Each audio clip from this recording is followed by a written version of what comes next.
সামনেই আসতে চলেছে অক্ষয় তৃতীয়া। এই দিনটি হিন্দু সনাতন ধর্মে অত্যন্ত পবিত্র একটি দিন। প্রতি বছর বৈশাখ মাসের শুক্লপক্ষের তৃতীয়া তিথিতে পালিত হয় অক্ষয় তৃতীয়া। অক্ষয় তৃতীয়া হিন্দুদের জন্য একটি শুভ দিন। অক্ষয় তৃতীয়া, যা আক্ষা তিজ নামেও পরিচিত, একটি শুভ হিন্দু উৎসব।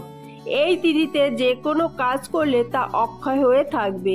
যেমন এই দিনে হরিনাম কীর্তন করা, ভগবানের নাম কীর্তন করা, ভগবানের পুজো করা বা সেবা করা, দান করা এবং গঙ্গা নদীতে স্নান করা ইত্যাদি কাজগুলি করলে তা অক্ষয় হয়ে থাকবে। এই সব ভালো কাজের পূর্ণফল অক্ষয় হয়ে থাকবে। এই দিনটি কেনাকাটার জন্য অত্যন্ত শুভ। এই দিনে সোনা রূপা ও অন্যান্য মূল্যবান জিনিস কিনলে তা দ্বিগুণ হয়ে থাকে। এতে মা লক্ষ্মী অত্যন্ত সন্তুষ্ট হন এবং মা লক্ষ্মীর আশীর্বাদ সেই বাড়িতে সর্বদা বজায় থাকে।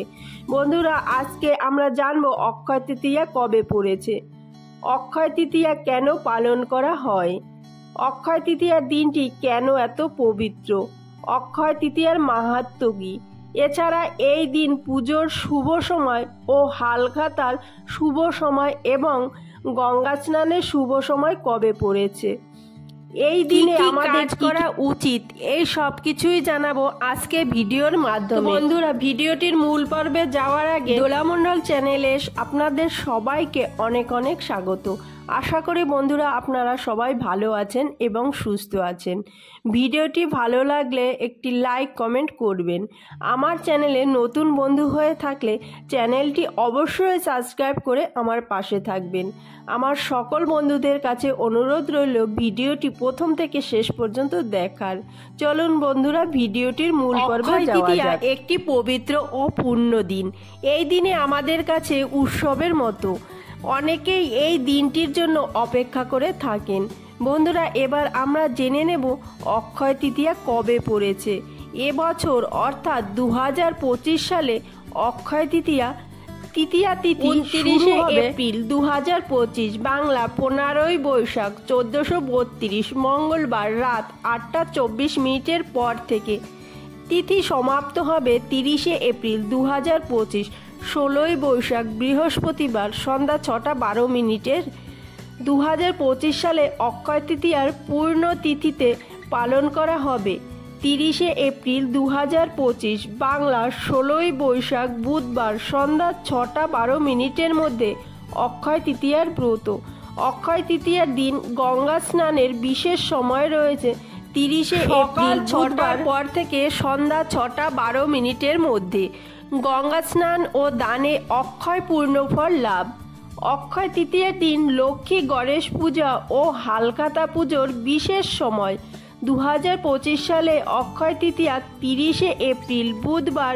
হালখাতা পূজা ও লক্ষ্মী গণেশ পুজোর বিশেষ সময় হবে সকাল 11টা 16 পর থেকে দুপুর 3টে 28 মধ্যে।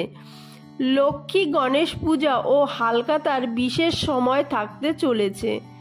বন্ধুরা, অক্ষয় তৃতীয়া এমন একটি পবিত্র দিন এবং এই দিনে কেনাকাটার জন্য আলাদা কোনো এই দিনে যে কোনো সময় আপনারা কেনাকাটা করতে পারেন।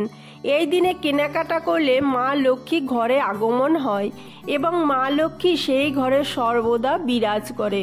বন্ধুরা, এই দিনে আপনারা সোনা রূপো ছাড়াও আপনারা কিনতে পারেন কাঁসা পিতলের জিনিস এবং অন্যান্য মূল্যবান জিনিস, পুজো করার বাসনপত্র, ভগবানের প্রসাদ, নানা রকম জিনিসপত্র এই দিনে বাড়িতে কিনে আনতে পারেন। বন্ধুরা, এবার আমরা জানবো যে অক্ষয় তৃতীয়ার কেন পালন করা হয়, অক্ষয় তৃতীয়া কেন এত পবিত্র। বছরের 4টি দিন অত্যন্ত গুরুত্বপূর্ণ। সেই দিনগুলি হলো বৈশাখ মাসের প্রথম দিন অর্থাৎ পহেলা বৈশাখ এবং বৈশাখ মাসের অক্ষয় তৃতীয়া তিথি এবং আশ্বিন মাসের বিজয়া দশমী এবং কার্তিক মাসের প্রথম দিন বা কৃষ্ণপক্ষের প্রতিপদ তিথি। এর মধ্যে সর্বশ্রেষ্ঠ হলো এই অক্ষয় তৃতীয়া দিনটি। বন্ধুরা, অক্ষয় তৃতীয়ার মাহাত্ম্য কিছু অনেক অনেক রয়েছে। অক্ষয় তৃতীয়ার মাহাত্ম্য সম্পর্কে আমরা এবার জেনে নেব। সেই সত্যযুগ বা দাপর যুগ থেকে প্রত্যেকটি শুভ কাজই কিন্তু এই অক্ষয় তৃতীয়ার দিন থেকে শুরু হয়েছে। অক্ষয় তৃতীয়ার দিন দেবী গঙ্গা মর্তে আগমন করেছিলেন। এই দিনে পুরীর জগন্নাথ দেবের রথের নির্মাণ কাজ শুরু হয়েছিল। বন্ধুরা, বুঝতেই পারছেন কেন এত পবিত্র এবং অক্ষয় তৃতীয়ার কত মাহাত্ম্য রয়েছে। অক্ষয় তৃতীয়ার দিন ভগবান প্রথম জপ সৃষ্টি করেছিলেন। অক্ষয় তৃতীয়া পুজোতে জপের বিশেষ ভূমিকা রয়েছে। এই দিনে জপ দ্বারা ভগবানের পুজো অর্চনা করলে বা ভগবানকে জপ অর্পণ করলে তিনি অত্যন্ত খুশি হন এবং আমাদের পূর্ণ ফল প্রদান করেন। এই দিনে অনেকের বাড়িতে মিষ্টান্ন রান্না করে ভোগ দিলে তিনি অত্যন্ত প্রসন্ন হন। এই দিনে অনেকের বাড়িতে লক্ষ্মী নারায়ণের পুজো করা হয়, সেই সাথে সাথে গণেশেরও পুজো করা হয়ে থাকে। অক্ষয় তৃতীয়ার অনেক অনেক মাহাত্ম্য রয়েছে। অক্ষয় তৃতীয়ার মাহাত্ম্য কথা স্বল্প কথায় শেষ করা যাবে না। অক্ষয় তৃতীয়ার দিনে কি কি কাজ করবেন আর কি কি কাজ করবেন না। এই দিনে সূর্যোদয়ের থেকে উঠে পড়তে হবে।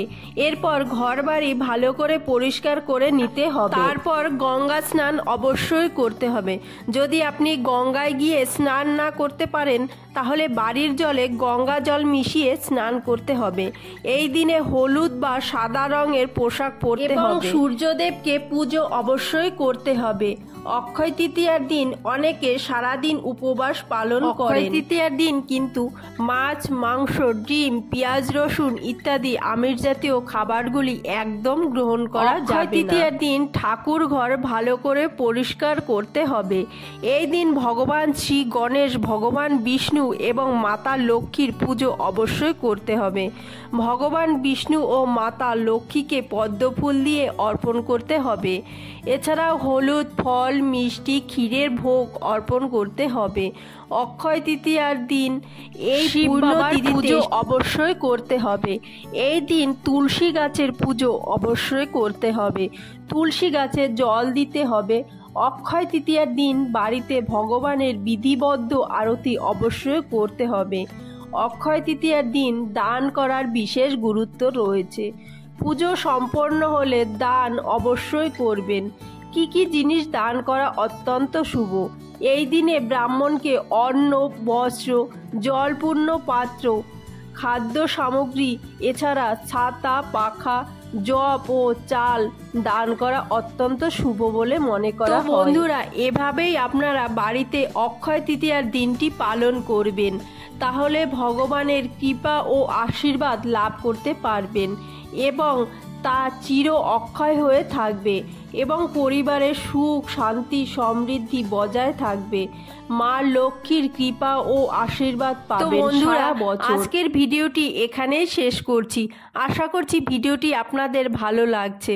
ভিডিওটি ভালো লাগলে অবশ্যই একটি লাইক, কমেন্ট করবেন এবং অন্যান্য বন্ধুদের সাথে ভিডিওটা সম্পূর্ণ দেখার জন্য আপনাদের অসংখ্য অসংখ্য ধন্যবাদ। আসছি পরবর্তী একটি নতুন ভিডিও নিয়ে। ততক্ষণে আপনারা ভালো থাকবেন, সুস্থ থাকবেন। জয় মা লক্ষ্মী।